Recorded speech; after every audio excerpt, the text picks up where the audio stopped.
Well, good evening, ladies and gentlemen. I'll call the Missoula City Council meeting of November 6th, 2017 to order. If you'd please stand and join me for the Pledge of Allegiance.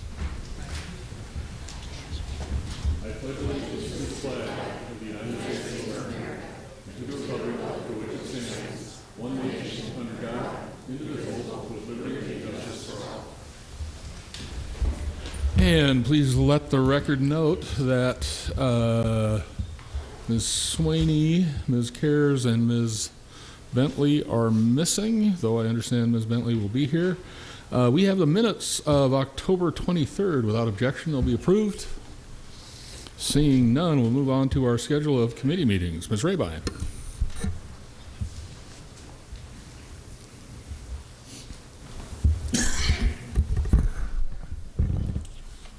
Thanks. The Land Use and Planning Committee will meet this coming Wednesday, the 8th of November, from 8:35 in the morning until 10:55.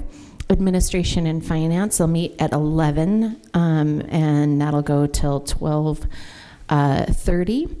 The Administration and Finance Committee will meet a second time after lunch from 1:30 to 2:30, and Public Works will round out the day from 2:35 to 3 o'clock, and all those meetings are being held right here in the council's chambers.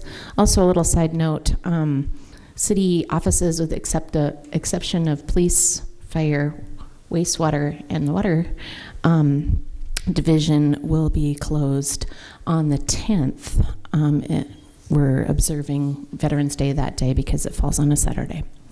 Thank you, Ms. Rabine. Any changes to the committee schedule? Seeing nary one, we'll move on to the public comment portion of our agenda. This is your opportunity to comment on items not elsewhere on the agenda this evening. Mr. Ramos. Jesse Ramos, 425 Whitaker Drive, Missoula citizen, Ward 4. So the first thing I wanted to address is something that you guys, I thought, put to bed 3 or 4 weeks ago when you voted that the city was not going to be competing with the monuments. But I've spoken to some of the folks in the private sector, and the city cemetery has come out with a very strict deadline as to when these stones can be set. So strict, in fact, that it's nearly impossible, it is impossible for the private sector to compete at all. So there is now a 20-day restriction as to when the stones have to be placed at the city cemetery. And it takes about 4 to 5 weeks for these stones to even get here. So that makes it impossible for the private sector to compete. So is the city cemetery using their bureaucratic power to push out the private sector? And next, taxes came out this week, and I am absolutely shocked that taxes went up this year, because Mr. Mayor, you said that they were going down, and according to a Missoulian article with the headline saying that taxes are going down, I believed it, and now I'm utterly blown away, shocked, I can't even tell you. And the reason why I'm shocked is because I thought that you would have told people that even though assessments went up, all that means is that the value of the mill went up. So you're still spending more, spending increased, and spending still increased. We increased it by 3.83% roughly according to what the budget was. But I think you're talking about how you lowered the mills. So lowering the mills, if the mill is worth more, doesn't mean that you're not spending less, meaning that taxes are still going up. And I know that you all know this. So what I'm asking is, why did everybody in this town think that taxes were going to go down?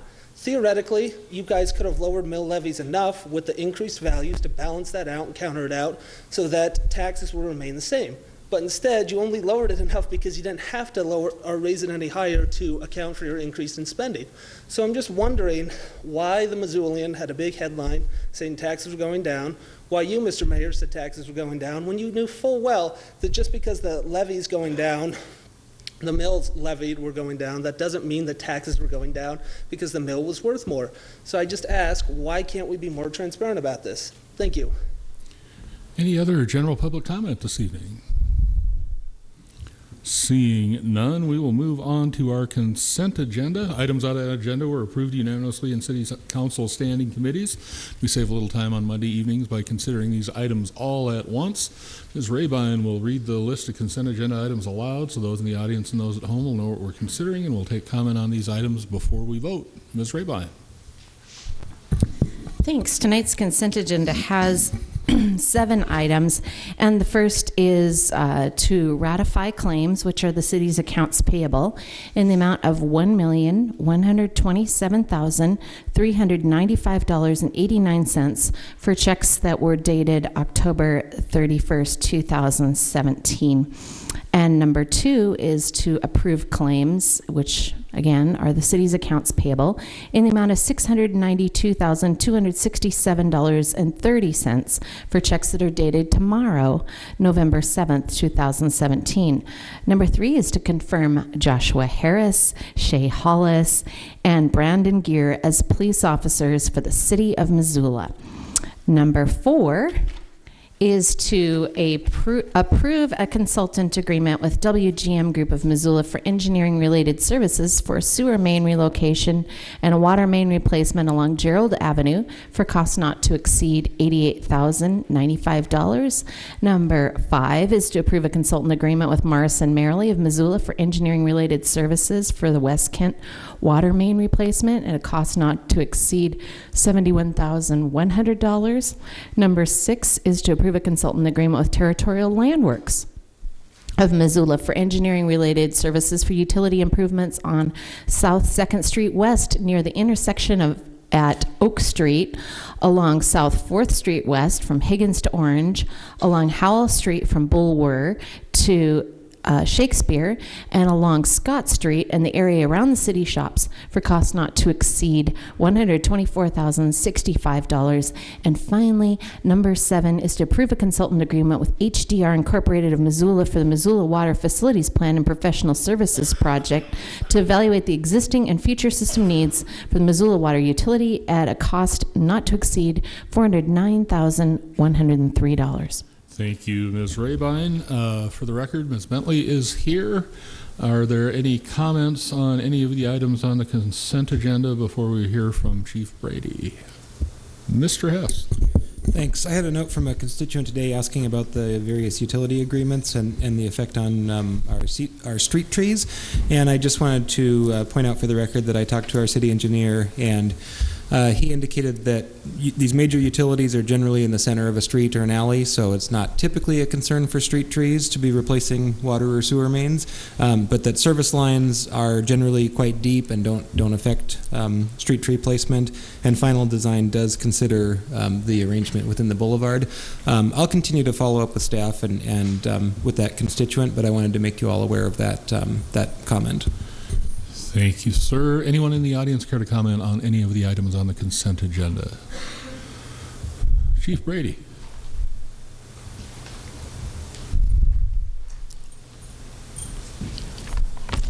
Good evening. Mike Brady, Chief of Police. We have 3 officers tonight for confirmation. The first officer is Officer Josh Harris. Josh grew up in Kalispell. He moved to Missoula, attended the U of M. He played football and graduated in 2013 with degrees in sociology and forensic anthropology. He then worked with the Sydney Police Department prior to coming to us.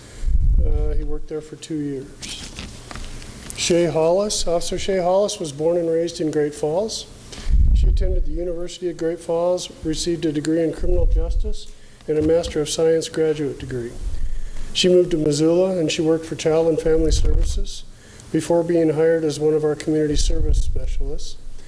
And after about a year, close to a year, she was then hired as a sworn officer. And Officer Brendan Gear was born and raised in Concord, New Hampshire. He moved to Missoula to attend the U of M, and he graduated in 2016 with a sociology criminology degree. He completed internships and volunteered with the MPD before he was hired on part-time to work our call-in desk, and then he was hired on as a sworn officer.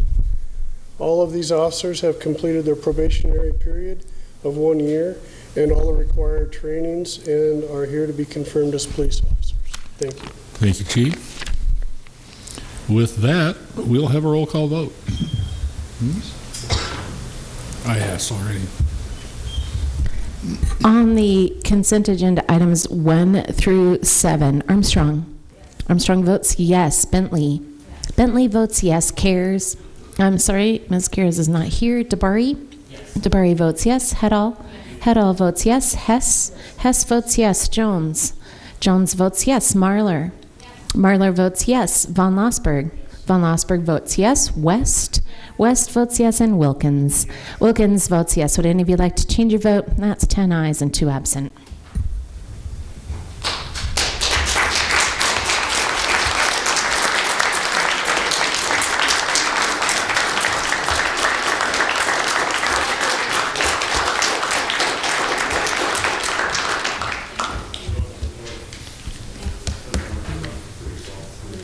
Get it around one more time.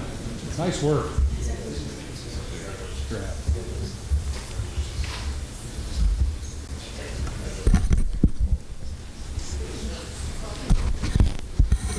And the consent agenda is approved. I was just telling these officers I cannot believe it's been a year since I swore them in. Time flies. We will move on to comments from city staff, agencies, boards, commissions, authorities, and the community forum. And we have a forum report this evening from Mr. Stevens. Good evening. My name is Jeff Stevens. I'm here this evening to report on the Missoula Community Forum meeting of October 26th. And we had 2 presentations at the last meeting. One from Missoula Water, presented by Dennis Bowman and Dale Bickle, and the other by Garden City Compost, represented by Gene Connell and Jason Duffin. Of course, both of these are city operations. And we received some very detailed reports on changes and improvements that have been made in both systems in the last few months. And it was followed by a very detailed question and answer period. We also observed the deadline for the Neighborhood Projects Fund, and we received 12 projects this year. And there's a total of $18,000 available to fund these projects. We received $34,829 in funding requests. We will be taking a tour of the projects on November 13th, and we'll be making recommendations on November 14th. And I think the numbers I just gave you illustrates how popular this program has become and how valued it is in the community. But it also illustrates a growing imbalance between supply and demand on these projects. So that's something we need to discuss in the future, I think. But thank you very much. Thank you, Mr. Stevens. With that, we will move on to the public hearing portion of our agenda. State law and our own council rules set guidelines for inviting comment on a variety of issues. And following a staff report on each of these items, council and I will invite comment. Council typically votes on the same evening as the public hearing unless one council member elects to return that item to committee for further consideration. And our first public hearing is on a resolution amending the fiscal year 2018 budget for housing and community development. And our staff report this evening comes from Ms. Pahan.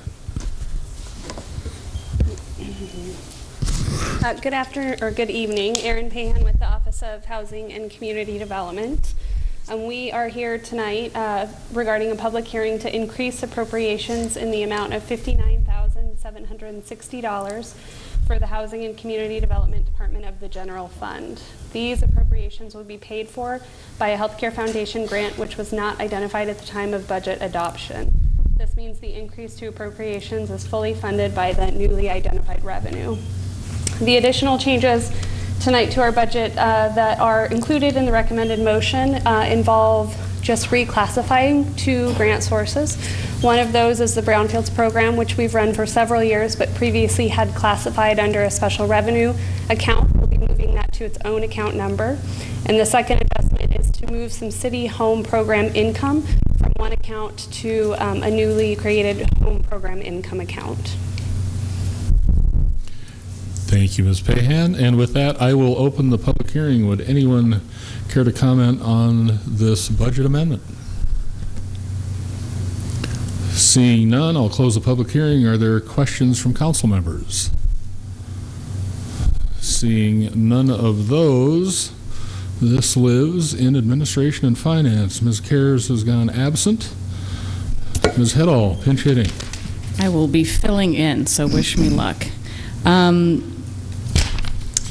I recommend that we adopt a resolution amending the annual appropriations for the City of Missoula, Montana, as set forth in the fiscal year 2018 Budget and Capital Improvement Program that increases the total city budgeted revenues and expenditures by $59,760 and appropriate the special revenue grants and donations fund revenues and expenditures in the amount of $59,760 to develop supportive housing within Missoula and approve the transfer of $887,678 of expenditures and $887,678 in revenues in the special revenue grants and donations to the Brownsfield Fund. There's some numbers in there, 2991, and $20,112,000 in revenues and $20,112 in expenditures from the State Home 1397 Fund to the City Home 2943 Fund approved in the FY 2018 annual budget.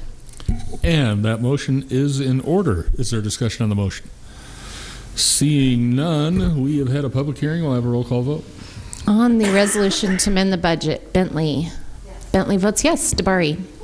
DeBari votes yes. Hedall. Hedall votes yes. Hess. Hess votes yes. Jones. Jones votes yes. Marlar.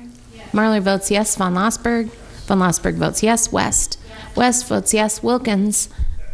Wilkins votes yes. And Armstrong. Armstrong votes yes. Would any of you like to change your vote? That is 10 ayes and 2 absent. And the resolution is approved. Our second public hearing this evening is on a resolution amending the fiscal year 2018 budget for the storm water utility. And our staff report this evening comes from Mr. Hayes. Bob Hayes, the Stormwater Utility Superintendent. This budget amendment is for $20,000, and it is to create a contingency for our construction budget for the Caris Park outfall project, and that project is fully funded. What this is it's simply a contingency should something unexpected or unforeseen come up within the project. The $20,000 may not be used, but it's there if it is needed so that we won't have to come back and stop the project to do it at that time. So before the project gets underway completely, we're bringing this forward to get that contingency in place should it be necessary. The funds for this are coming from some carryover from last year's budget from FY17, and then we also currently have vacancy savings because my admin assistant took another position within the city and I'm sitting with an empty seat, and so between that and our leftover carryover from last year, the $20,000 is going to be a fund transfer from those accounts. Thank you, Mr. Hayes. And with that, I will open the public hearing on the amending resolution. Anyone care to comment? Seeing none, I will close the public hearing. Are there questions from council members? Mr. Von Lossberg. Thanks. If the contingency funds are not needed, what will happen to them? Where will they go back to? The money will remain in our account, and it is part of our reserves. As a utility, as you understand with the wastewater utility and the water utilities, we do need reserves for emergency actions that do come up throughout the year. And while this isn't an emergency, we're utilizing the money currently for that. If it's not used for that, then the money goes to the reserves and is retained there. Being a new utility, and as we're 1 year into this now, almost exactly 1 year, we don't currently have any reserves, and so it will be the start, or the seed, if you will, for that, if it is not used for this project. Further questions? Seeing none, Ms. Hedall. I recommend we adopt a resolution amending the annual appropriations for the City of Missoula, Montana as set forth in the fiscal year 2018 Budget and Capital Improvement Program that increases the total city budgeted expenditures by $20,000 and appropriate the Stormwater Utility Fund expenditures in the amount of $20,000 in order to set aside contingency funds for the Caris Park outfall project. And that motion is in order. Is there discussion on the motion? Mr. Wilkins. So just a comment, generally when you ever in the private sector or anywhere else, when you do a project, you generally have a contingency fund, just in case, you know, you didn't realize that this A goes with B sometimes, and you need that money. So that's a normal thing to do. Further discussion? Seeing none, we have had a public hearing. We'll have a roll call vote. On the motion to approve the resolution and the budget amendment, Hedall. Heddle votes yes. Hess. Hess votes yes. Jones. Jones votes yes. Marlar. Marlar votes yes. Von Lossberg. Von Lossberg votes yes. West. West votes yes. Wilkins. Wilkins votes yes. Armstrong. Armstrong votes yes. Bentley. Bentley votes yes. And DeBari. DeBari votes yes. Would anybody like to change your vote? That is 10 ayes and 2 absent. And that resolution is approved as well. Our third public hearing this evening is on the Cowboy Flats subdivision variances and approval. And our staff report this evening comes from Ms. McNamara.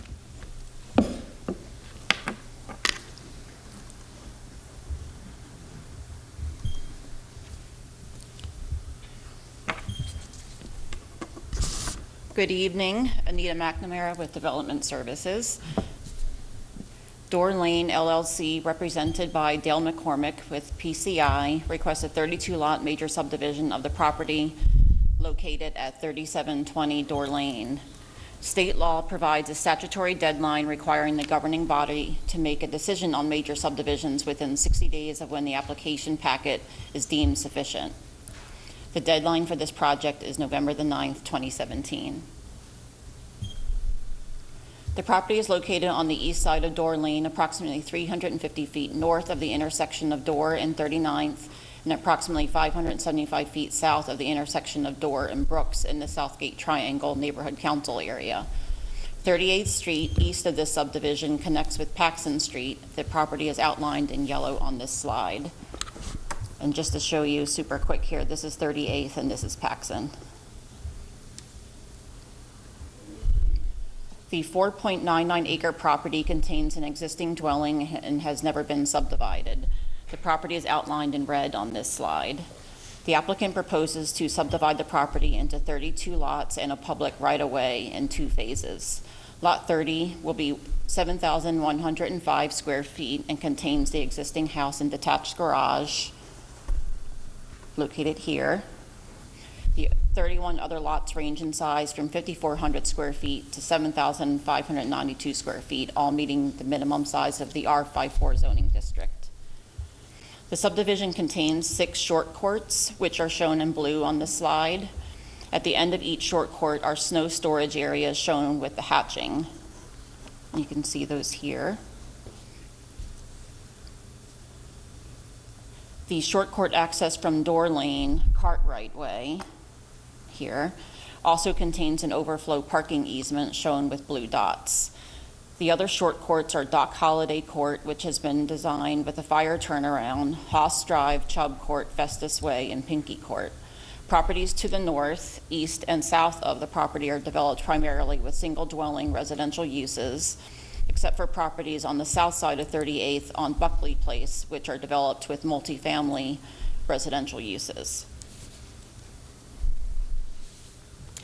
Now I'd like to touch on the compliance with the subdivision review criteria.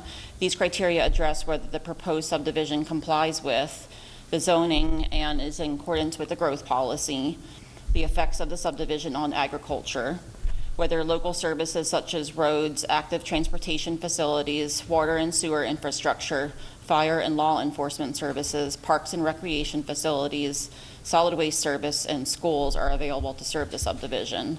The effects of the subdivision on the natural environment, wildlife and wildlife habitat, and the effect of the subdivision on public health and safety, which covers hazards such as flooding, unstable soils, steep slopes, and high groundwater.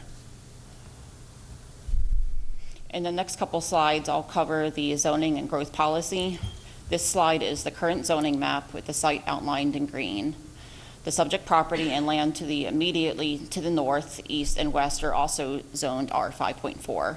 Property to the west across Door Lane is zoned C14, shown in the pink color. That's the South Crossing Shopping Center. And RM135, shown in light orange, which is right here.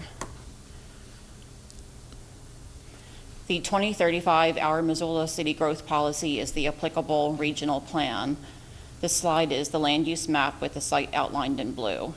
The 2035 Growth Policy recommends a land use designation of residential medium, which is 3 to 11 dwelling units per acre for the subject site.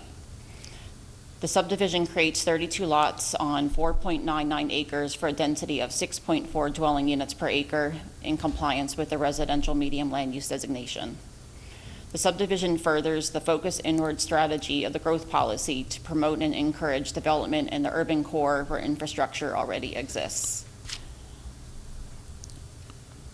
Next, I'll cover the subdivision review criteria regarding effects on agriculture and agricultural water users. Per the USDA Natural Resources Conservation Service, 100% of the soils on the subject property are classified as urban soils. There is an existing irrigation ditch managed by the Missoula Irrigation District that terminates at the northwestern portion of the subject site. You can just make it out here on this aerial photo.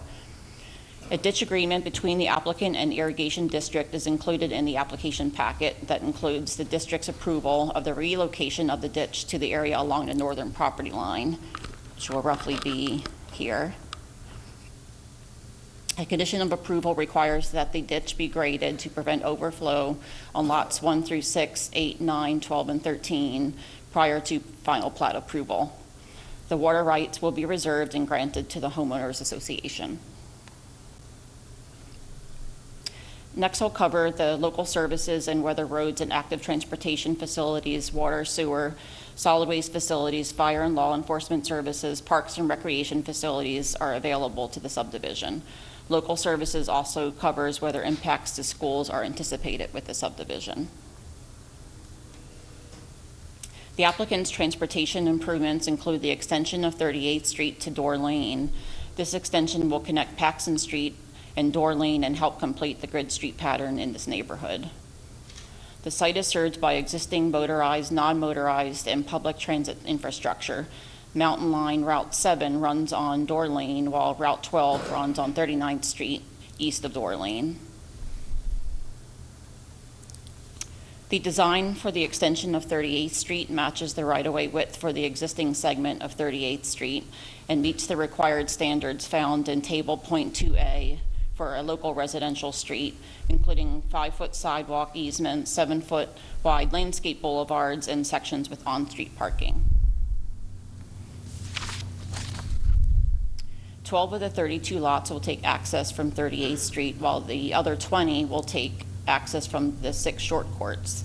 5 of the short courts will be accessed from 38th, and 1 will be accessed from Door Lane, including the lot where the existing house is located.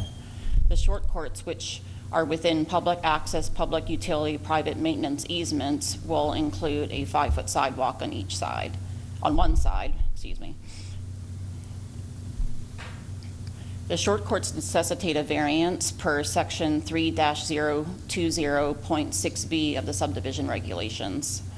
Therefore, the applicant has requested a variance to allow 6 short courts. The applicant's design is consistent with the design standards.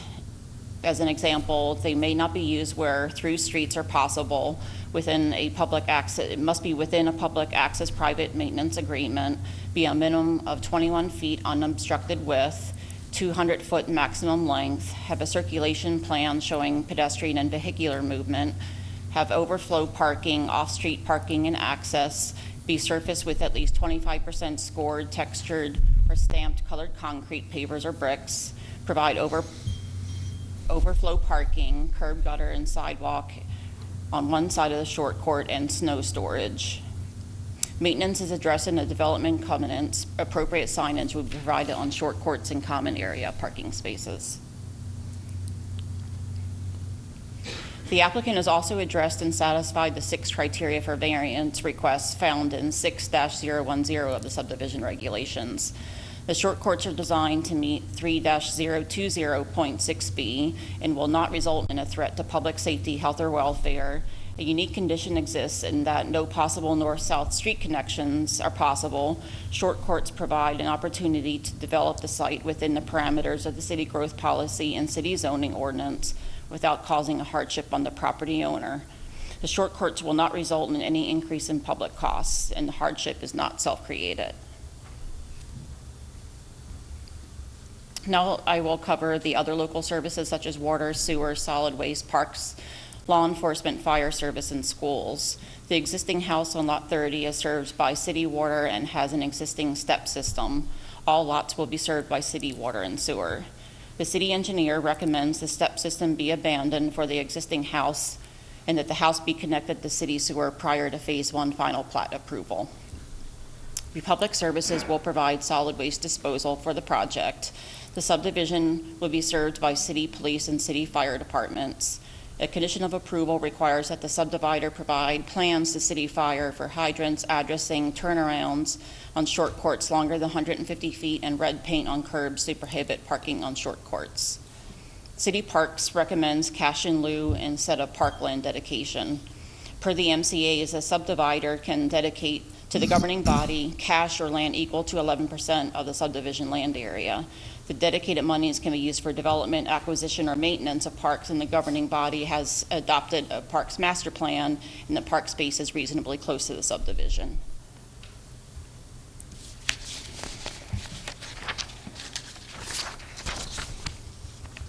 Additionally, per the Parks Master Plan, neighborhood parks should be a minimum of 5 acres in size, and it is estimated that pocket parks cost approximately 30% more than larger parks to maintain. No adverse impacts to schools requiring mitigation have been identified. In addition to the transportation network, all city services are available to serve the subdivision, including city water and sewer, city emergency services, city parks, and Missoula County Public Schools. Now I would like to cover the effects on the natural environment, wildlife, and wildlife habitat. The next criteria is a natural environment. The subdivision is located in the urbanized area and is not adjacent to public lands, is outside the regulated floodplain, and contains no riparian resources. Lot 30 has already been developed with the residents for decades. The application packet includes proposed development covenants that include living with wildlife covenants. No impacts to the natural environment, wildlife, or wildlife habitat have been identified. Now I would like to cover the effects on public health and safety. There are no hazardous lands that require mitigation. The property is not in a regulated floodplain and contains no slopes or unstable soils, and is served by city emergency services. And the last item I will cover is the development covenants as it pertains to fences in the snow storage areas on short courts. A condition of approval requires that Section 7F fences of the development covenants be amended to prohibit the installation of fences in snow storage areas. And to summarize the planning board recommendations, the planning board voted 7 ayes, 0 nay, and with 1 abstention to approve the variance to allow 6 short courts in the subdivision in agreement with the staff recommendations. Planning board's discussion was focused on addressing public comment concerning stormwater management and how the proposed dry sumps will handle drainage. That a traffic study was not submitted because the city engineer noted that no mitigation is required. The subdivider is continuing the grid street pattern by extending 38th Street to Door Lane, so that the street connects Door Lane, which will help disperse traffic onto adjacent collector roads. The prohibition of short courts in the variance process, including the additional short court criteria reviewed, and that the subdivision is in compliance with this criteria. And last but not least, Parks and Recreation's recommendation of cash in lieu instead of parkland dedication.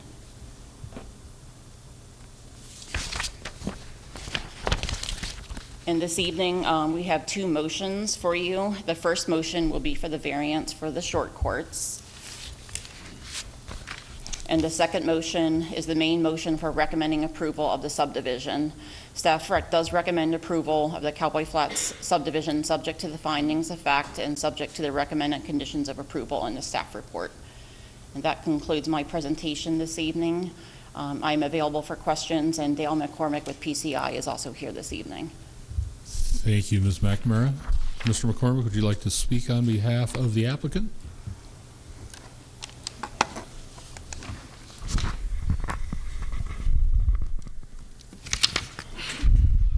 Good evening, Mayor Emgen and members of the City Council. For the record, my name is Dale McCormick, a professional consultant representing Door Lane LLC, proposing the Cowboy Flats 32-lot subdivision. I want to thank Anita for all the work on the project. It's been a very timely and cooperative process. We have what we feel is a very well-designed addition to Midtown Missoula. This is a model infill development located adjacent to the South Crossing Shopping Center and close to many other nearby services. This proposed subdivision has much in common with the Orchard, a subdivision PCI also did, working with Gene Mosted, who will be the builder creating this neighborhood. I distributed a handout at Planning Board, and that was also available at the Land Use Planning Committee meeting on Sire with images of that subdivision, which is located east of Hawthorne School between 3rd and 7th Street. Cowboy Flats is largely targeted to a 55 and over demographic and features efficient single-story patio homes with exterior landscaping maintained by the Homeowners Association. This subdivision also provides connectivity via 38th Street between Door Lane and Paxton Street. I'd like to address a couple items that were discussed at the Land Use Planning Committee meeting. Before that, I wanted to note that the October 25th Land Use Planning Committee minutes refer to a rezoning request, and I just want to make sure folks are clear that this is not a rezoning. All lots meet the standards of the R 5.4 zoning district. So one thing I wanted to address is the storm drainage system for the subdivision. The requirement for sumps is 1 for every 10,000 square feet of impervious surface. So the requirement in this case is for 12 sumps. In addition to that, we've provided 2 additional sumps to collect water at the southwest boundary that may come from off-site, and added 2 sumps on the east side of the subdivision to collect potential runoff from the existing stretch of 38th Street. There are also 2 existing storm drains at the intersection of Door Lane and 38th Street to collect water from Door Lane, which will remain. So in total, there are 14 sumps and 2 storm drains, and the city engineer found that design acceptable. The second thing I wanted to address is the design of the short courts. Early on in the process, we received feedback from city engineering, fire department, police department to ensure public health and safety were being addressed in the design of the short courts. We've met all the 15 criteria spelled out in the subdivision regulations for short court. We provided 2 extra parking spaces for each of the units, in addition to the 2 spaces of overflow parking required for each of the short courts. Short courts can have up to 6 units per short court, and we propose 3 short courts providing access to 4 units and 3 short courts providing access to 3 units, well below the maximum of 6. We believe the design of the short courts is very successful and has been the result of collaboration between the developer and city agencies. In conclusion, we are in concurrence with Planning Board and staff's recommended conditions of approval. We would ask for your support of the short court variance request and approval of the subdivision as recommended by staff. And I'd be happy to answer any questions you might have. Thank you, Mr. McCormick. With that, I will open the public hearing on the subdivision. Anyone care to comment? Ms. Desha.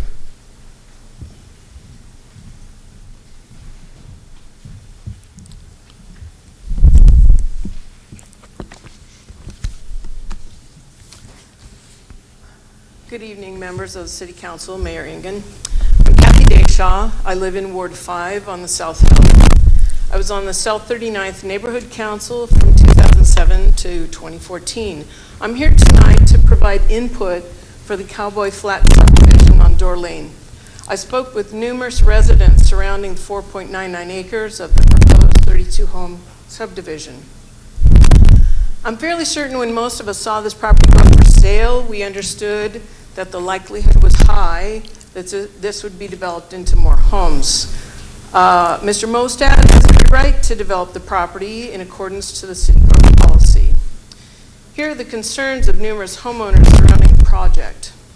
The people living on 38th Street, east of the 4.99 acres, don't want to lose 3 feet of their front yard and driveways when 38th is continued onto Door Lane. They're concerned about the quiet street, seeing additional 60-plus vehicles every day. My concern includes the stoplight at Door Lane and 39th Street. So much traffic is flowing through there at this time, we desperately need some green arrow turn signals added to the traffic lights. Not flashing yellow, but actual green arrow turn signals. Many of us have sit through 2.5 light changes before we get to turn left from 23rd to 39th Street.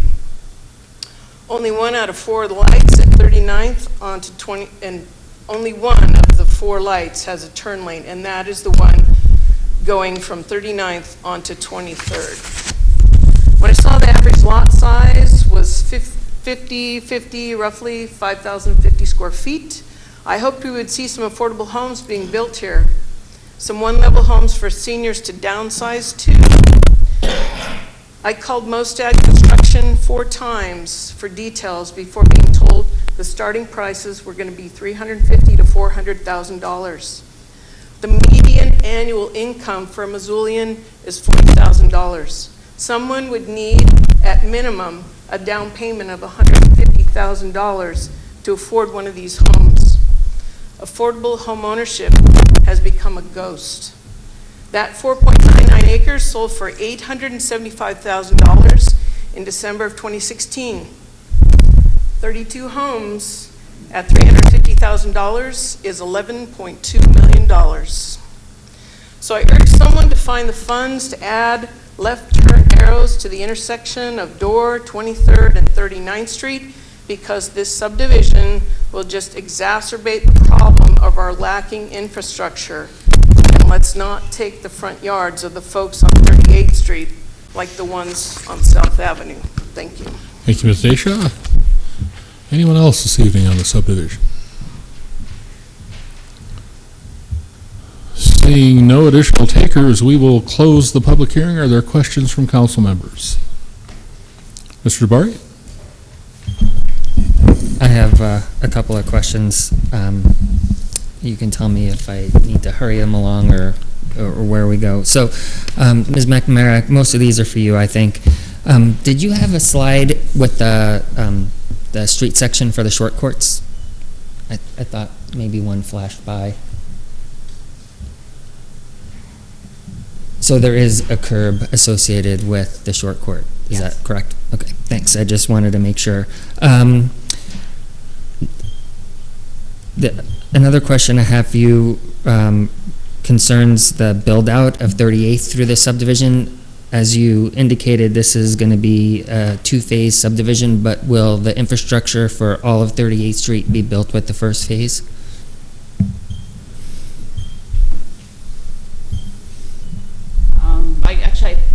I think I will defer that to the applicant, but my understanding is it would not, that it would only be built, the first phase would be built during the first phase. Can we get McCormick, any disagreement?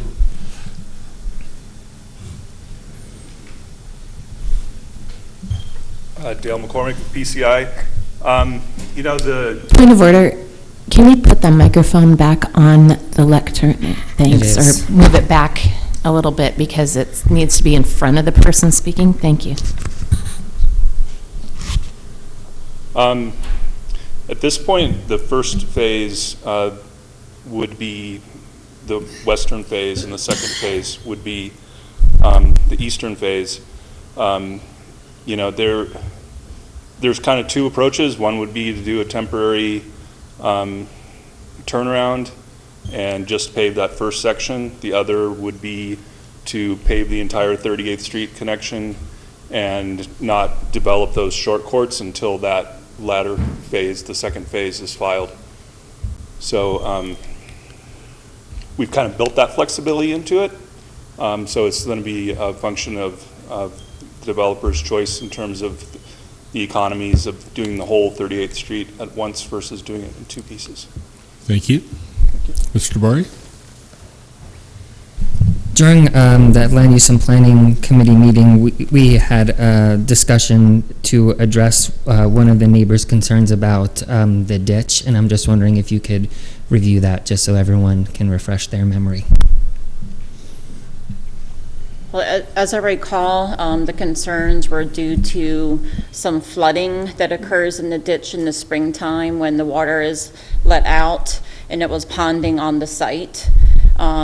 Currently, or the proposed plans would have the ditch undergrounded partly and would be handled by sumps on the property, so any ponding that would typically occur in the spring would no longer occur once the project is built.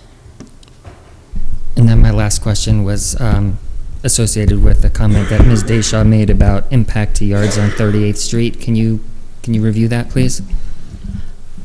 If I understand correctly, it sounded like the concern was there would be additional right-of-way needed for 38th Street, which there is not. Not for the part that's in the eastern, to the east of the site, no additional right-of-way is needed. If I understand the question. So that means that there won't be an effect on any of the neighbors' yards, correct? That's correct. Thank you. Further questions, Mr. Wilkins? So I'm curious about impact fees. Are there impact fees with this development? There will be. There are impact fees for all development, new development. So do they go with when the dwellings, or do they go with when the projects get started? Time of building permit. Yeah, those happen at the time of building permit. Does anybody have how much they are? I'm not the expert on that, but I can imagine. I believe Mr. Mostad would say too much. Probably. But yeah, that occurs at the time of building permit, which if it's in 2 phases here, so we don't know exactly when that'll be, but. All right, thank you. You're welcome. Ms. Bentley, did you have a question? I just wanted clarification since there's not a sidewalk on 38th. I understand that we don't need any more right-of-way for the street because the public already owns all of the right-of-way, but am I understanding correctly? Because I just want to be clear for the record. Do they currently have their yards in the right-of-way? Is that why they're not losing 3 feet they ever really had, right? It's probably, I mean, without knowing exactly where the right-of-way lines are, I know that it is a 50-foot right-of-way, which is narrower than the typical city street is. So if sidewalks were to go in, then they would have to be in the right-of-way unless there was inadequate space, and then there may be easements required. But as far as I'm aware, there's no project at this current time to install sidewalks on 38th Street where they don't exist now.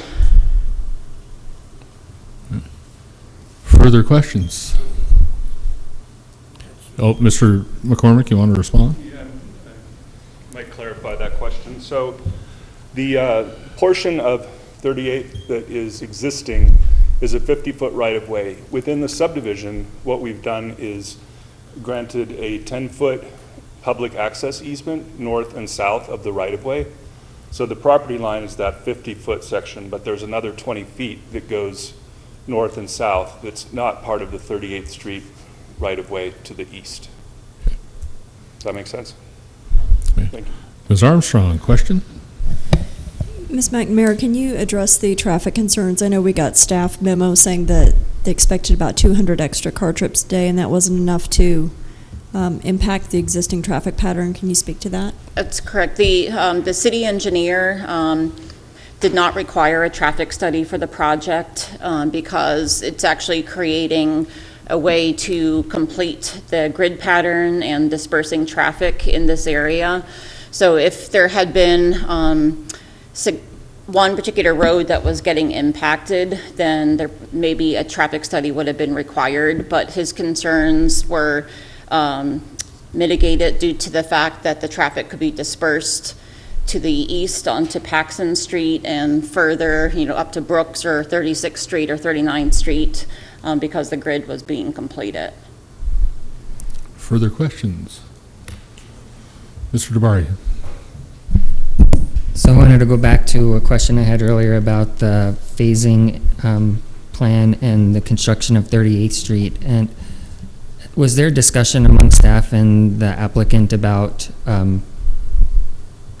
what would be, in light of what you just said about building out the grid and addressing circulation issues, about the merits of building out the infrastructure of 38th Street at a minimum with the first phase? Well, we didn't specifically talk about that, how it was going to happen with the phasing. I think what the developer's representative has said that they're kind of leaving that open as to whether they're going to, in the typical course of events for most subdivisions, when a road is not is done in phases, they do a turnaround. If the lots sell faster here, then perhaps there's a chance that the road could be constructed the whole thing at once. But as far as, in the typical course of events, it's usually there's some sort of a stub done. Further questions? Seeing none, Mr. DeBari? So I'll do this in two motions. The first is to approve the variance request from City Subdivision Regulation Section 3-0206B, which prohibits short courts to allow 6 short courts accessed from 38th Street and Door Lane based on the findings of fact in the staff report. That motion is in order. Is there discussion on the motion? Ms. Marler? My apologies, I have my comments on the second part.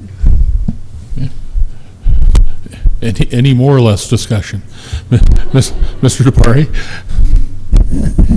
So I want to thank the applicant and staff for working through this. I mean, I'm not a huge fan of short courts, but given the dimensions of this particular parcel and the interest in meeting the density that's provided in zoning, and that also meets some of our larger community goals in terms of infill, it's kind of impossible to envision how you would do this without implementing them. So I appreciate that that both staff and the applicant were thoughtful in doing this, and I'll go ahead and support the motion. Further discussion on the motion to vary? Ms. Jones? So I wanted to echo what Mr. DeBari just said, and I wanted to wrap it around a little bit. There was a comment from a neighbor, public comment regarding this when we were hearing it in committee, that she thought this was being very densely built in and it should be spread out more. And again, we're in a transition phase where we have a growth policy we're trying to implement, which calls for more infill. And I think, as John said, this is a really well-designed project that is going to efficiently use this land and hopefully create a really good living space in some of these smaller lots. And it's a good use of the short court. So I'm curious to see how it works out, and go take a walk in a couple of years and see what it feels like. But thanks to the agencies and the staff and Mr. McCormick, I think they've done a great job with it. So I'm in favor of the variance and the motion. Further discussion on the motion to vary? Seeing none, we've had a public hearing. We'll have a roll call vote. For the record, is this just on the motion to vary, or does it also include the subdivision? I'm sorry, Ms. Raybine? Does the motion, is the motion merely on the motion to vary, or does it also Merely include on the approval of motion to sub? vary. Okay, thank you. Thank you. Sorry, I missed that piece.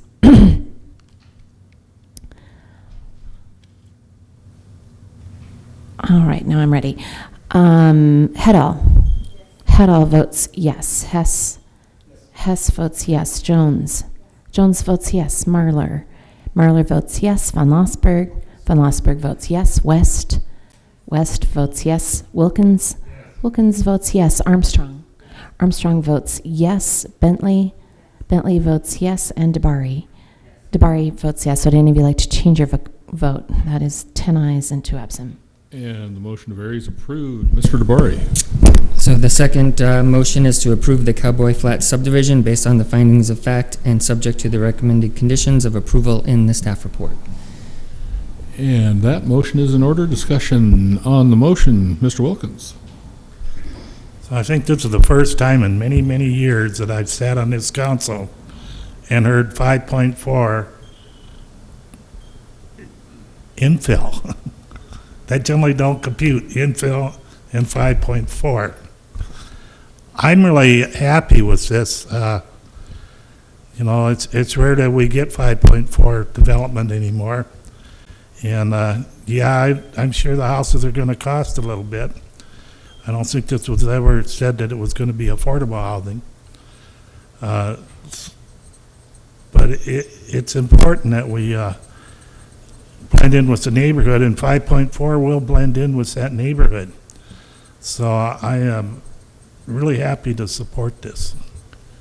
On the motion, Ms. Marlar. I want to echo some of the comments that were made today, made just previous to me, about the short courts, and that this is going to blend in. It's infill, yet it's going to kind of fit with the surrounding neighborhood. It would be my personal preference, if it were legally possible, that somehow this would be actually twice the number of houses on smaller lots, so they might be more affordable.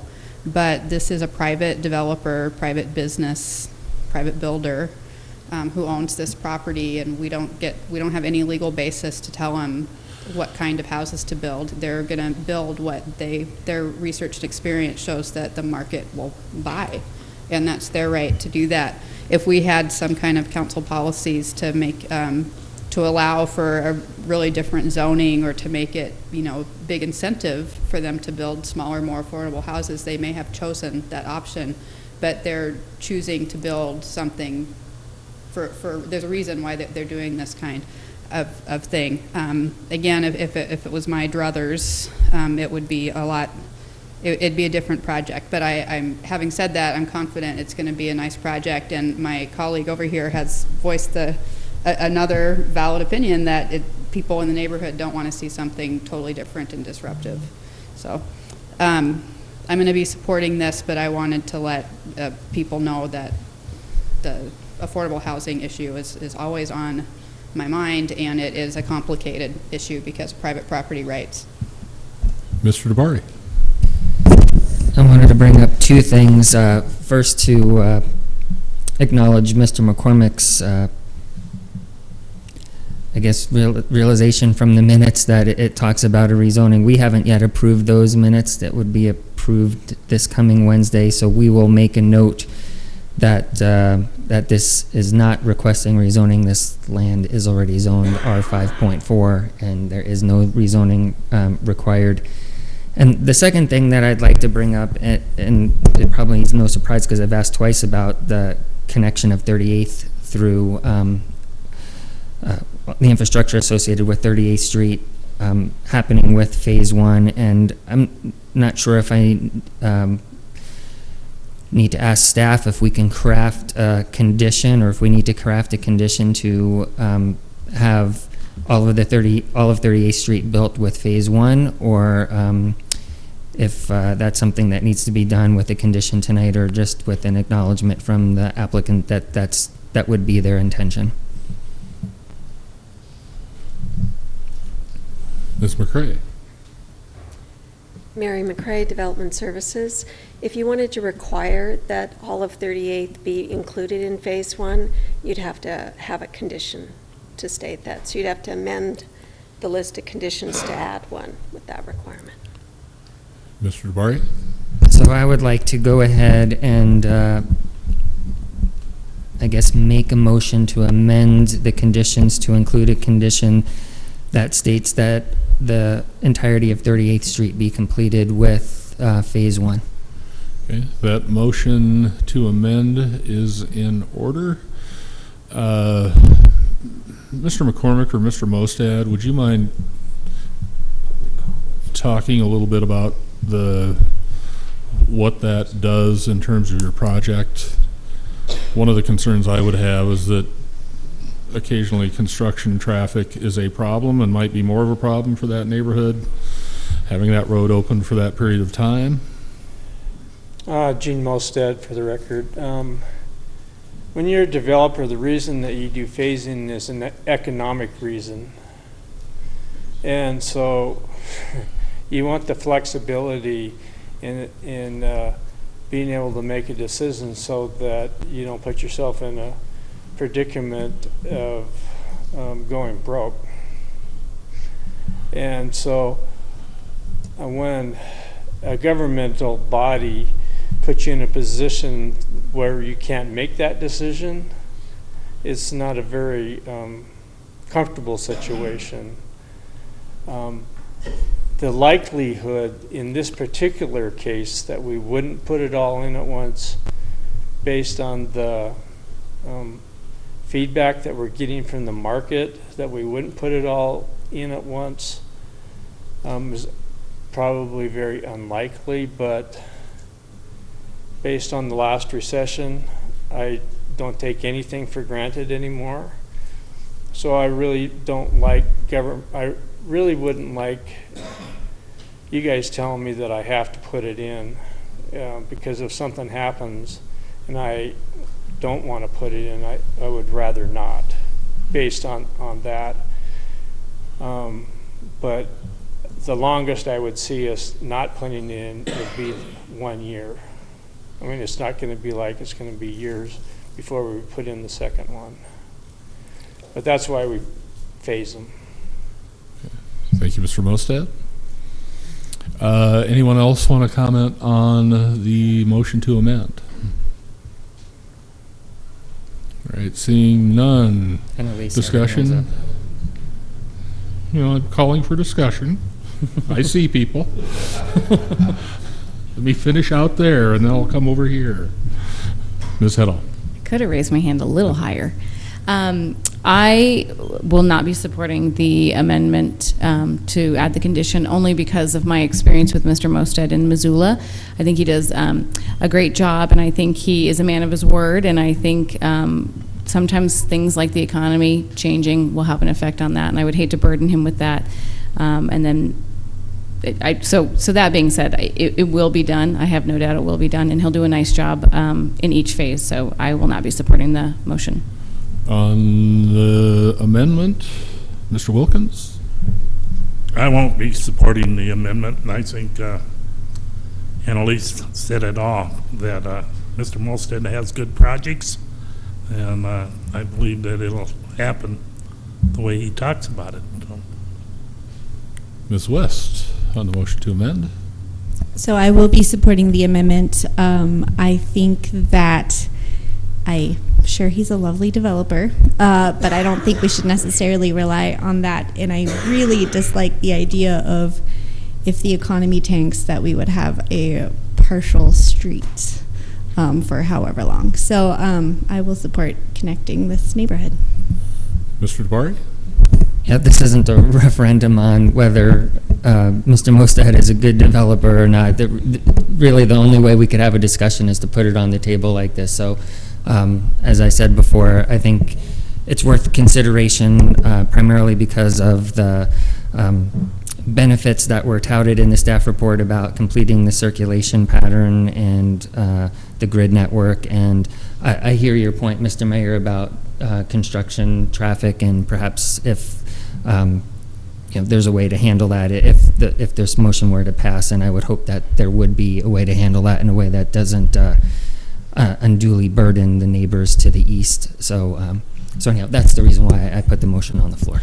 The other point I would make in this regard is, as a matter of equity, I think if we're going to start requiring all infrastructure be installed in phased projects in advance of phases, we probably ought to write that into our regulations rather than do it on the council floor on a Monday evening. Further discussion on the motion to amend? All right, seeing none, we'll have a voice vote on the motion to amend. Those in favor, please say aye. Aye. Those opposed? No. We better call them off, Marty. I don't hear well enough. I didn't quite catch it all either. Hess. Hess votes no. Jones. Jones votes no. Marler. Marler votes no. Von Lossberg. Von Lossberg votes no. West. West votes yes. Wilkins. Wilkins votes no. Armstrong. Armstrong votes no. Bentley. Bentley votes yes. DeBari. DeBari votes yes. Heddall. Heddall votes no. Would any of you like to change your vote? Have 3 ayes, 7 nays, 2 absent. And the motion to amend fails. We're back to the main motion. Further discussion? Seeing none, we've had a public hearing. We'll have a roll call vote. And on the subdivision, Jones. Jones votes yes. Marlar. Marlar votes yes. Van Lossberg. Van Lossberg votes yes. West. West votes yes. Wilkins. Wilkins votes yes. Armstrong. Armstrong votes yes. Bentley. Bentley votes yes. Dabari. Dabari votes yes. Heddle. Heddle votes yes. And Hess. Hess votes yes. Would any of you like to change your vote? That is 10 ayes and 2 absent. And the subdivision is approved. Our final public hearing this evening is on an ordinance prohibiting parking in bike lanes and transit stops. And our staff report this evening comes from Mr. Weiss, who has support from his dad this evening. So that's pretty fantastic. Welcome.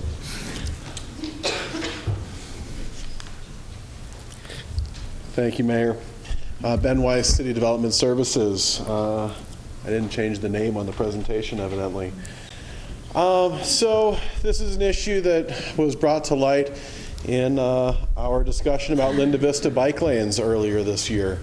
One of the things that happened was when we striped bike lanes on Linda Vista, some people continued to park in them, and when we sought enforcement from police, we learned that there is a discrepancy between state law and local enforcement. So state law put the bike parking prohibition in the moving violation chapter, so they need to actually catch someone pulling into a bike lane and parking in order to be able to enforce it.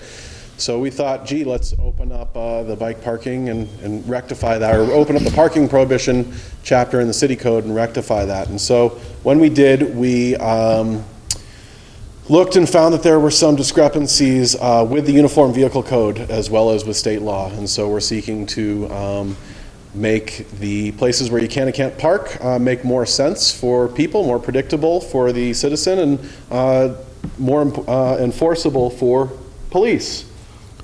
So the 3 areas that we are adding things in item 6 in Missoula Municipal Code, Title 10, Chapter 1022, Section 070, is that within 20 feet of a crosswalk at an intersection is what it used to say.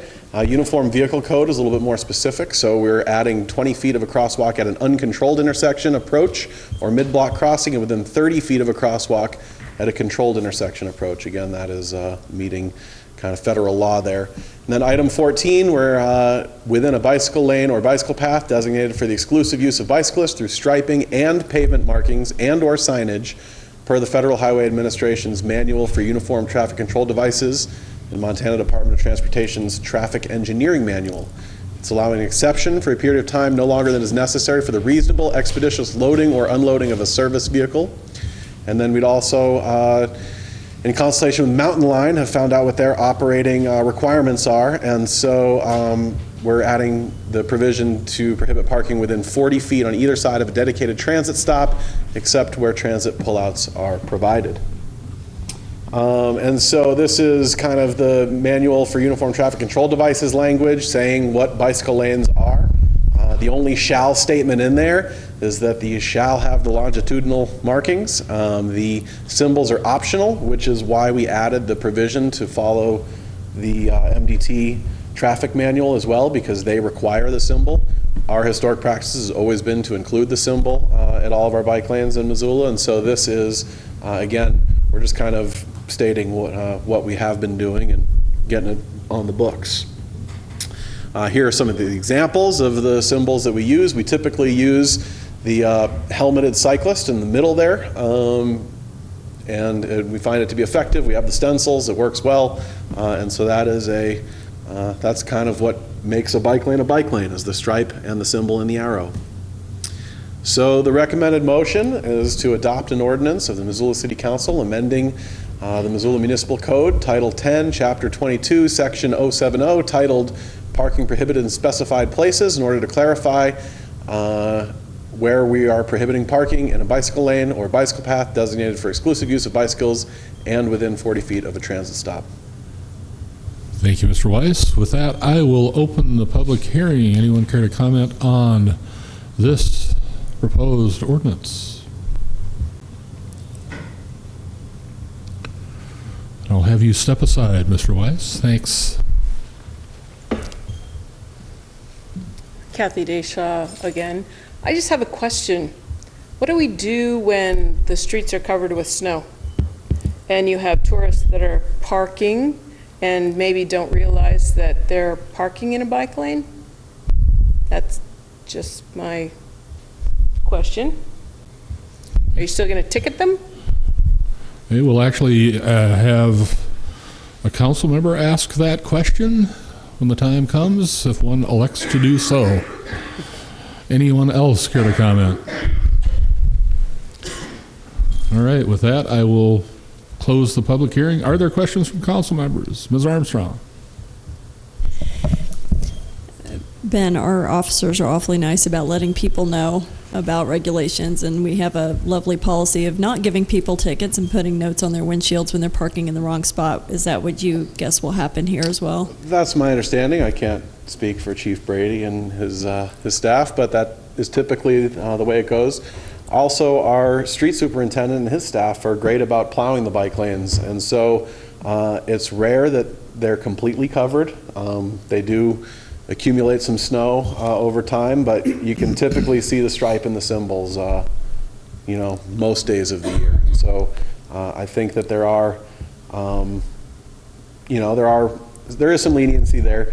The other thing is that if the bike lane is so snowed in, it might likely be a safety hazard if someone were to accidentally park in it, because they'd be half blocking the travel lane as well, because bike lanes, again, are about half the size of a driving lane. So I'm sure that we'll be able to accommodate those days when it snows and make it readily apparent what the proper behavior is. And I will add that this was subject of considerable discussion among staff, and officers will exercise discretion as they always do under these circumstances. Mr. DeBari?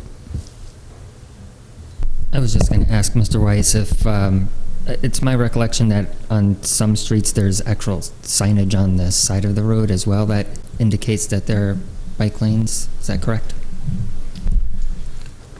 That is correct. And here in the MUTCD, down the bottom there, it says option. If the, those are the markings. Maybe we don't have issues about the signage, but the signage, again, is optional per the MUTCD. On our state routes, when MDT is installing the bike lanes and paying for the installation, it seems like we are more apt to get the signs added, but we don't have them everywhere. We do use them in places where we think there might be confusion. Further questions? Seeing none, Mr. Hess. Thank you, Mr. Mayor. I move that we adopt an ordinance of the Missoula City Council amending Missoula Municipal Code Title 10, Chapter 10.22, Section 10.22070, titled Parking Prohibited in Specified Places, in order to prohibit parking in a bicycle lane or bicycle path designated for exclusive use of bicycles or within 40 feet of a transit stop. And that motion is in order. Is there discussion on the motion? Mr. Wilkins. So I'd like to try to make an amendment to that. And my amendment would go that obtaining a permit from the police department, you could have an exception. And the reason I'm saying this is because along 39th Street, if somebody was going to have a function of some sort, and there were older people or even younger people, there wouldn't be no place to park, so you'd have to go all the way down to Bancroft or Patty Canyon or somewhere to park, and you'd have to walk. I think that'd be about a quarter mile or maybe even a mile. So I think we need exceptions to that. And I think the exception is you get a permit from the police department that says Thursday night I'm having this, and we'd like to make an exception to that parking. So Mr. Wilkins has made a motion to amend. Is there discussion on that motion? Ms. Heddall. I will not support that idea because we had the issue with Linda Vista of people parking in the bike lanes, and it became a huge safety issue.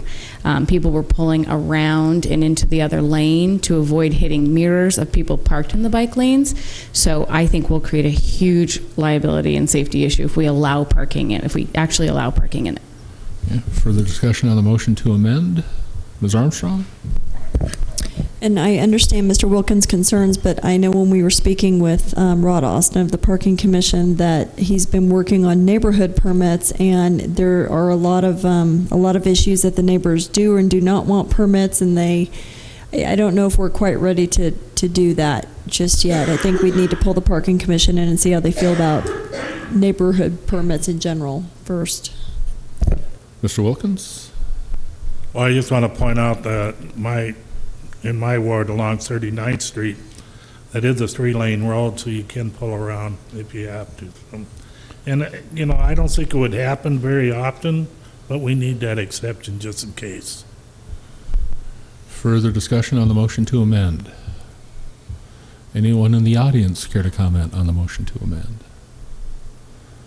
Seeing none, we'll have a voice vote on the amendment. Those in favor, please say aye. Aye. Those opposed? That one I can count. All right, we're back to the main motion. Further discussion? Seeing none, we've had a public hearing. We'll have a roll call vote.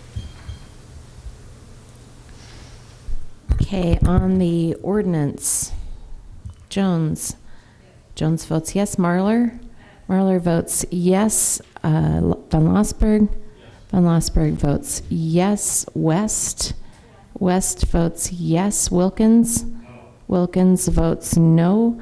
Armstrong votes yes. Bentley votes yes. DeBari votes yes. Heddall votes yes. And Hess votes yes. Would any of you like to change your vote?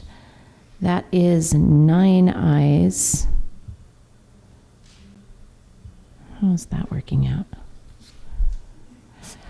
Sorry. And 1 nay. Yeah, it's 9 ayes, 1 nay, and 2 absent. For some reason, the software is not registering all of the votes I just marked. Thanks. Thank you, Ms. Rabine. The ordinance is approved. We have no additional public hearings. I will pass on communications from the mayor. We will start with general comments from council members with Ms. Armstrong. Please vote. If you have not voted, there are races in every single ward, and this is your opportunity to have an impact and get engaged in your local government. So please vote. You need to have your ballots to your polling place. Well, there's no polling places down to the fairgrounds by 8 o'clock tomorrow night. Ms. West, Mr. DeBari, Ms. Bentley, Mr. Von Lossberg.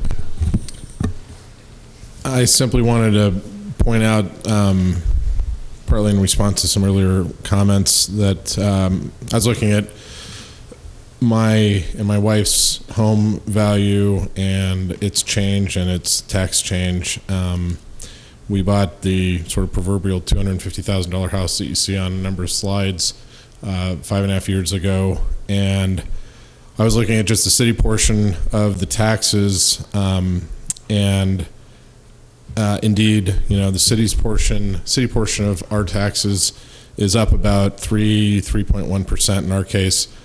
The valuation of our house from the Department of Revenue with the tier cycle is up about 4.5%, 4.6%. And the reason those two are different and that the taxable value went up higher than the city portion is the fact that we did indeed reduce the mill rate tax for the city portion. And I bristle at the notion that there's anything not transparent about the work that we do on the budget or in this regard.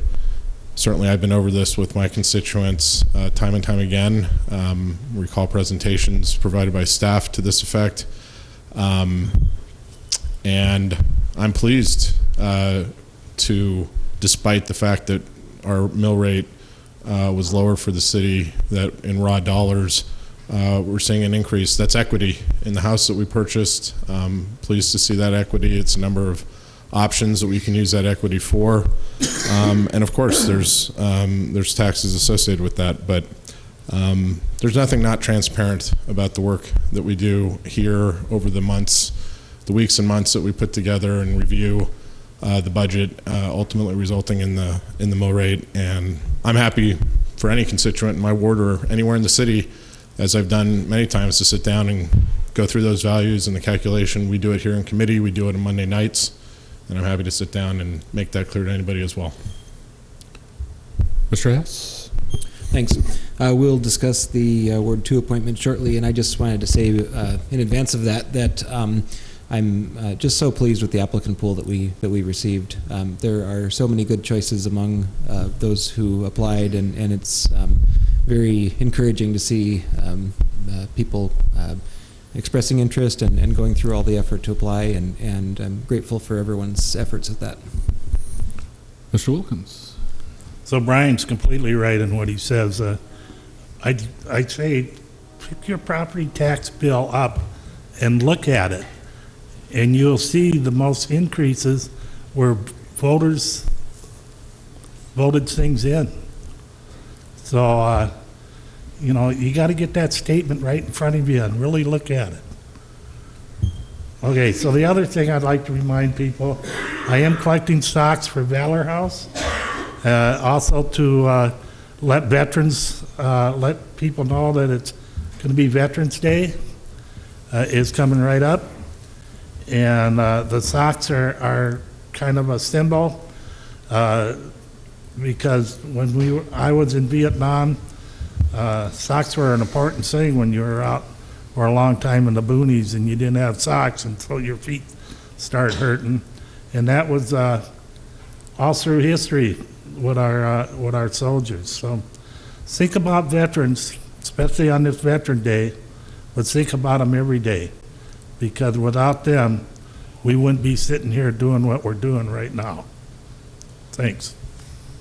Ms. Marler? I want to thank Mr. Wilkins for his service to our country in the Army. You're in the Vietnam War, like my dad, and right now you're the only veteran serving on City Council. And I know in past years we've had others, and I think that the veterans that I've been lucky to serve with were all older than me, but now working at the university, I'm surprised every semester I meet veterans and they just seem so young. I think it means I'm middle-aged, but veterans are, thank you, veterans. And we see them in all walks of life, and younger every year, it turns out. And that is the connection to thanking everyone who applied for the Ward 2 vacancy. We had 2 veterans apply to serve. We had an amazing pool of people. I think that any of the 8 folks that we interviewed would be really good on City Council. And I noticed Mr. Hess gave a really good thank you speech for all the great applicants who didn't file to run against him for Ward 2 in the election. No offense, Mr. Hess, but you know I really like you, but where he's running unopposed. So it's just exciting when really good candidates come out and show their desire to serve. And I appreciate that. And happy Veterans Day, and thanks again, and thanks everyone who put their application in for this Ward 2 position. Ms. Hiddle. Thank you, Mayor. I was sent a letter on November 3rd from one of my constituents, and she requested numerous times that I read this at my council comments. So I said I would, and I will be reading this letter into the record. She is not a confident public speaker, so I will read this for her. This letter is from Glynis Goldenpots. She lives at 2665 Willowwood Court. I am asking, this is in her voice, of course, I am asking that the Missoula City Council members discuss ways to find funding to place additional street lighting in my dark neighborhood, specifically 39th Street from South Reserve to Weeping Willow Drive, Garrett Street going south off 39th Street, Briggs Street from Garrett to Miller Creek Road, and Miller Creek Road going south off of Highway 93. Currently, these streets have streetlights only at the intersections. These are very dark neighborhoods that pose safety issues for both pedestrians and drivers. Results from a traffic survey done a few years ago at my request on the section of 39th Street between South Reserve and Garrett Street showed that an average of 4,800 cars per day use this section of the street. These cars can either turn up Garrett Street or travel short distance further and turn into Walmart on Weeping Willow Drive. With the growth of development south of here in the Miller Creek area, the number of cars is only going to increase, posing a huge safety issue for both pedestrians as well as drivers. This once residential area has now become a big business area, posing additional safety issues with the increase of numbers of people shopping at Fresh Market and at the Walmart Supercenter. In addition, Cold Spring School is located on Briggs Street. I find it odd that the City of Missoula would not place streetlights on this busy Briggs Street that people use as a cut across between Garrett Street and the increasingly busy Miller Creek Road, placing school children at risk as well as the other streets mentioned above. In fact, when I was walking frequently in the evening hours, I avoided walking on Garrett, Briggs, and Lower Miller Creek because I felt unsafe in those dark streets. I have obtained from meetings that have taken place between Walmart, city county officials, and the local residents in this area when Walmart was initially attempting to build their store in my neighborhood, as well as when they were attempting to expand their store to the Super Walmart. Some safety issues were addressed during these meetings, but nowhere did I see safety in regard to street lighting addressed. I question why Walmart was not forced to place street lights on the streets bordering their store, i.e. Briggs Street and Lower Miller Creek, as part of their safety around the property bordering these dark streets, protecting the residents with the increase in traffic caused by their store being located in this neighborhood. Furthermore, I find it interesting that the street lights seem to end at Door Lane on 39th heading west, and that the Montana Department of Transportation has paid for the section of 39th Street. But apparently there was no funding for the remaining section of 39th Street to Weeping Willow Drive. I feel that this area of the Missoula neighborhoods got left out in the planning for the safety regarding the placement of street lighting in these neighborhoods. I have heard people say that they like their neighborhoods dark. The newer light fixtures do not cause excessive night sky lighting because of their design, but do provide needed lighting to dark neighborhood street areas where the darkness poses a safety hazard for pedestrians and drivers. For the past several months, I have been speaking with numerous individuals in many different city county departments, Walmart, district, local managers, rail link, track supervisors regarding several issues in and around this neighborhood regarding safety and the appearance of my neighborhood. I have become very frustrated at times in my attempts to clean up this area and make it a safer place to live. Through my continued efforts over the course of several months, I have been able to get the City of Missoula to mow weeds on their property by the Walmart entrance off of 39th Street, allowing for better driver visibility. Having gotten a traffic study done in an attempt to slow the speed traffic on 39th Street, have gotten Walmart to pick up their trash on their property, stop overnight camping in their parking lot, trim vegetation obstructing driver views on the Weeping Willow Drive Walmart entrance, place some ineffective, inappropriately placed speed limit signs on the Walmart driveways, and place some inappropriately placed speed bumps to slow some of the 4,800 cars per day that travel 39th Street, with many of these cars entering and exiting Walmart on Weeping Willow Drive. As I have stated, over the course of several months, I have spoken with many individuals in many city county departments, Walmart managers, and rail link personnel regarding their trash along the rail track right-of-way, which to this day has never been cleaned up. Even though I have managed to get some things done for our neighborhood through my repeated efforts, I have found many roadblocks along the way. I've been told that it's someone else's responsibility, not their property, no funding, etc., etc. I have been passed from one area to another, one person to the next, with representatives from many entities stating it isn't our responsibility. I was even told by one individual that to place one single street light, it would cost $200,000. I questioned this cost at the time for one single light, and frankly was appalled by this cost. I find this so hard to believe since the power poles are already in place in many of these dark neighborhoods. I would think that placing an arm on a light fixture and tapping into the existing power wouldn't cost that much. I feel that the City of Missoula is geared towards big business growth and the needs of the residents to get left behind. I'm asking that the city discuss and address how the City of Missoula can find funding to place street lighting in my dark neighborhood as well as other dark neighborhoods in the city to facilitate increased safety. This neighborhood, especially with its continuing growth of resident non-residents that live there and shop there, which has caused an increase in traffic in this area, requires additional street lighting to prevent potential accidents, pedestrians, cars, as well as the wildlife that frequent this area. Thank you for your time and discussion of this hugely important lighting issue in my neighborhood as well as other Missoula dark neighborhoods. Signed, Glynis Golden Potts. Thank you. Ms. Jones. I just briefly wanted to say thank you also to the applicants. I think everyone that sits on council can appreciate the amount of work that went into you all preparing for the interview and the written questions. It is a lot of work, and we appreciate that, and it has been a great pool. And a second issue, I just wanted to put a shout out to fall sports are wrapping up, and it's very exciting. Loyola Sacred Heart, their football team, is still successfully on their way, hopefully, to state. Sentinel football team is hopefully on their way to state also, so far victorious. The Sentinel girls volleyball team is the #1 seed from Western Montana, heading to state. They have 4 Division I seniors who are athletes. Division I athletes who are seniors on their team. It's a blockbuster of a girls team this year. So good luck to everyone, and also big congratulations to the Hellgate boys soccer team that won state last weekend or 2 weekends ago. Anyway, it's a big wrap up for Missoula. They're doing great this fall. So thank you. And we will move on to committee reports. Items listed under committee reports were approved unanimously in council committees. The chairperson of that standing committee will make a motion reflecting the committee's action, and we'll take comment on these items before we vote as well. We have but one of those this evening, and that is happening in Administration and Finance. Ms. Hedall, it's a busy night for you. Yes, I'm glad I brought water. I recommend Where'd that we... that water come from? Oh my gosh. Oh, Missoula. Thanks for asking. I recommend that we approve and authorize the mayor to sign a contract with Tischler Bice? Yep. Okay, thank you. Of Washington, D.C. for $114,030 to perform an impact fee study and update as required under MCA 7-6-16021. Thank you. That motion is in order. Is there discussion on the motion? Mr. Wilkins. So I'm the one that said no during committee meetings on this.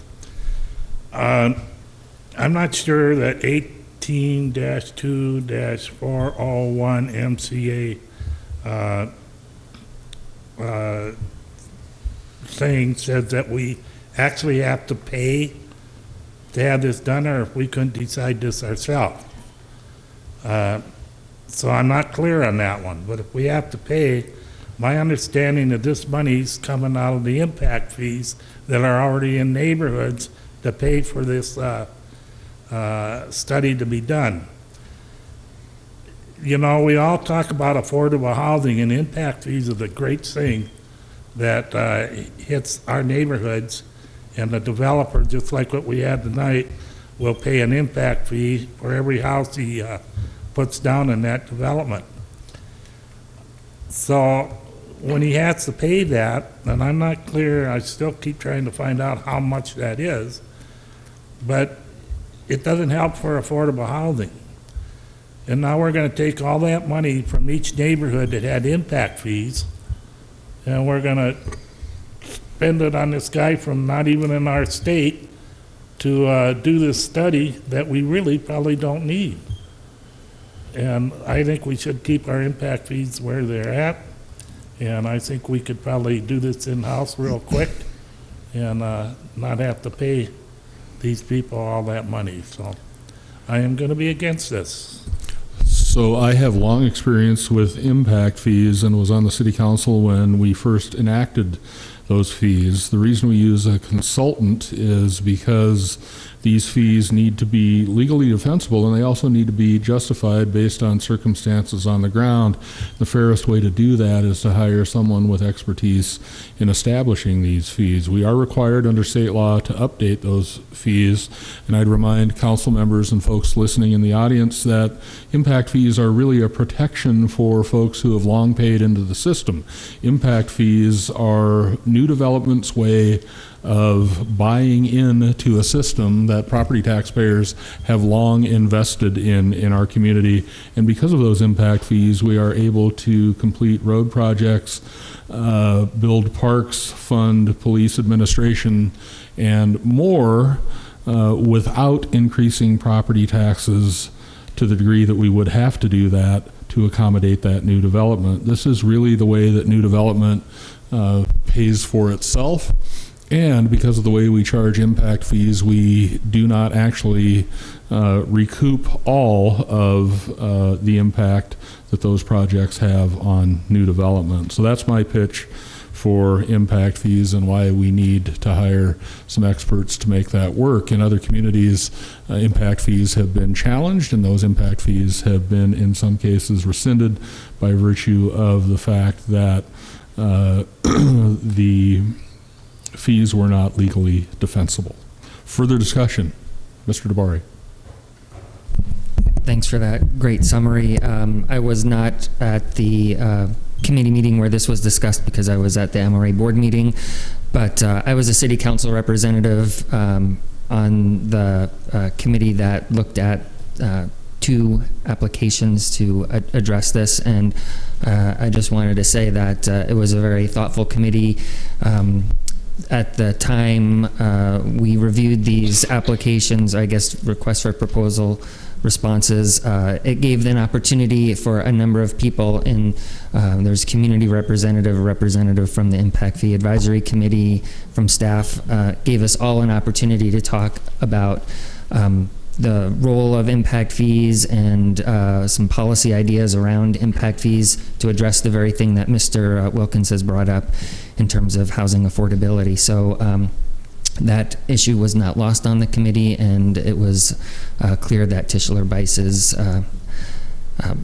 response was the better of the responses, and I feel comfortable moving forward with it. Further discussion, Mr. Wilkins.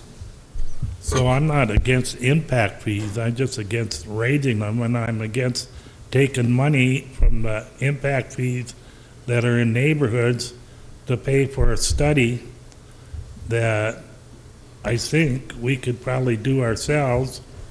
And as far as maybe getting sued over our impact fees, we haven't been sued so far because of what we already got on the books. So I'm just against spending all this money for a study. Further discussion. Seeing none, anyone in the audience care to comment?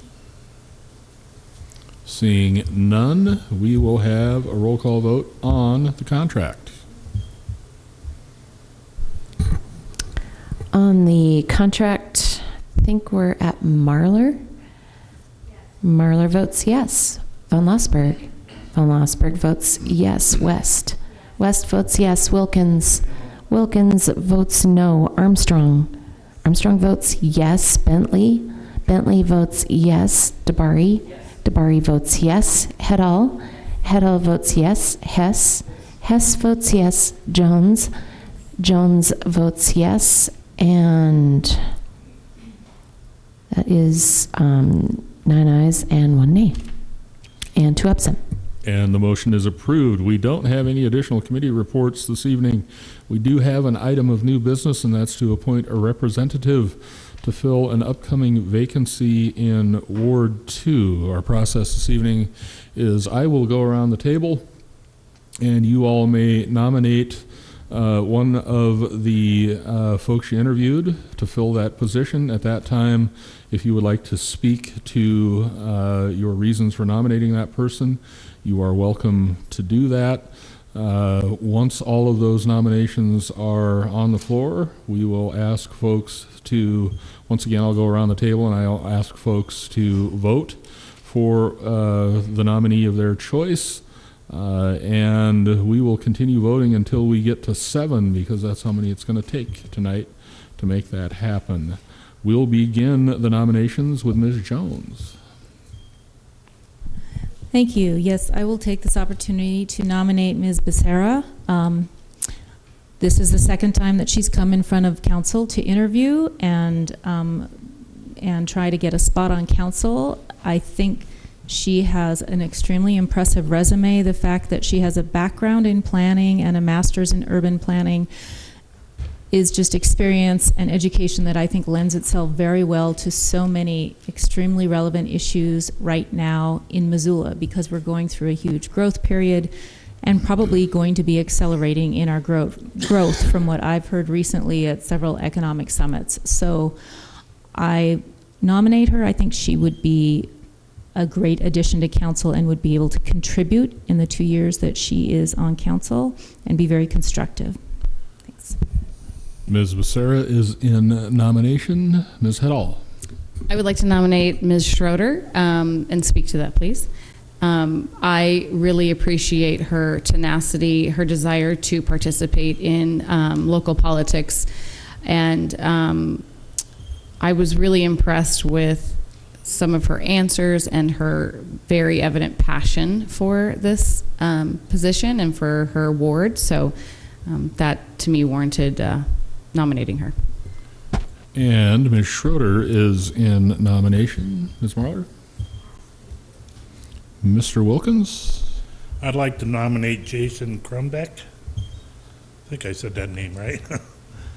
And I'd like to speak to it.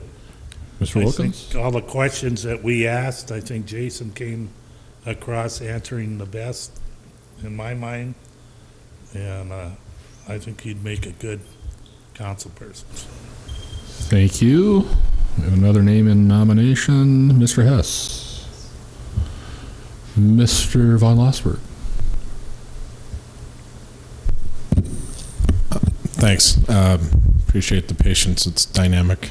I'd like to nominate Ronald Barker and quickly just say that really appreciated the preparation and in responses during the interview and the thoughtful responses in the written questions, in particular with relation to some of the more vulnerable population portions of the population in the community.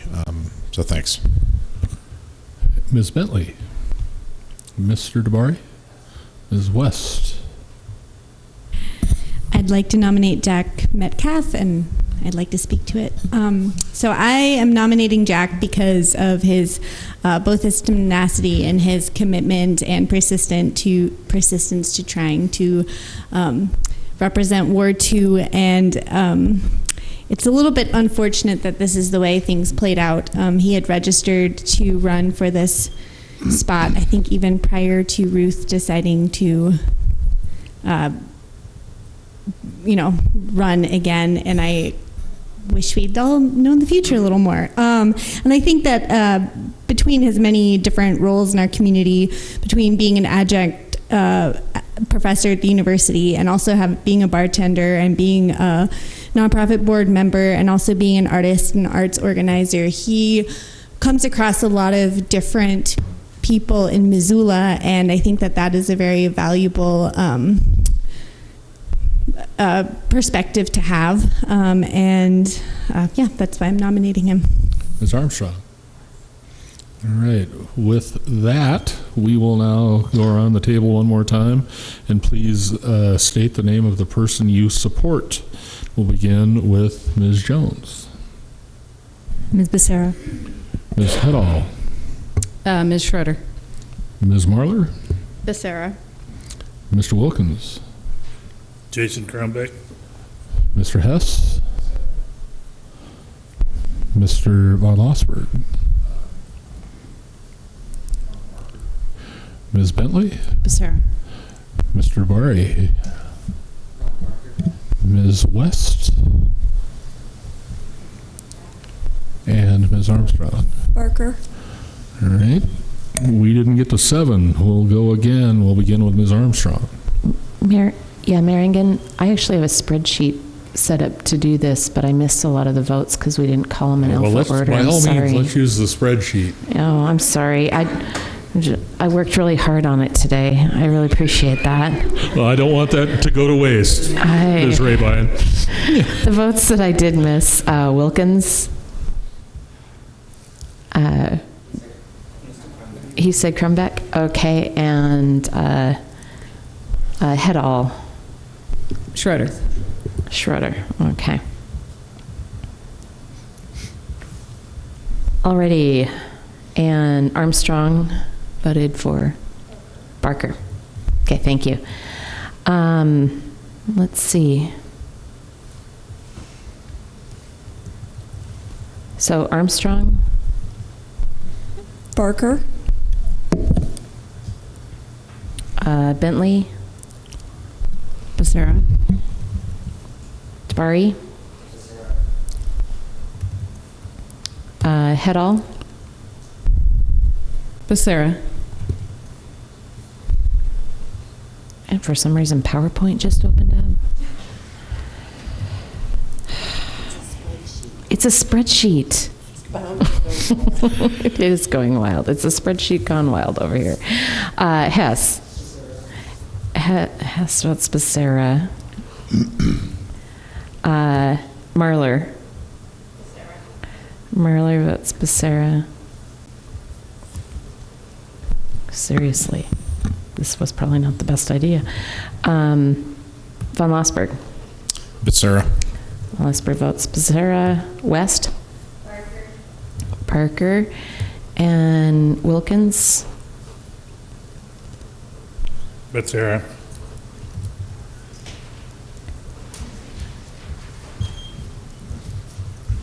Did we have Hess with Becerra as well?